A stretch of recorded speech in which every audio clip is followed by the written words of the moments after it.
मंगळवार पेठेतील मिरजकर तिकटी चौकात 70 ते 80 वर्षापासून एक डेरेदार वटवृक्ष मानवी जीवनाला ऑक्सिजन देण्याचं काम करीत डौलदारपणे उभा आहे।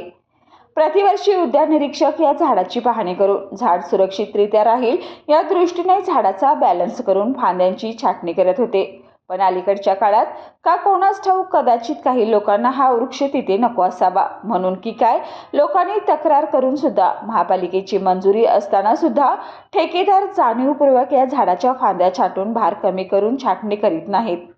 कारण यापूर्वी हे झाड पाडण्याचा बराच वेळा प्रयत्न झाला आणि आता झाडाच्या फांद्या अवास्तव वेड्यावाकड्या वाढल्यामुळे वाऱ्याच्या झोतामुळे झाड उमलून पडावं अशा अपेक्षेने प्रयत्न सुरू असावेत असा येथील नागरिकांचा कयास आहे।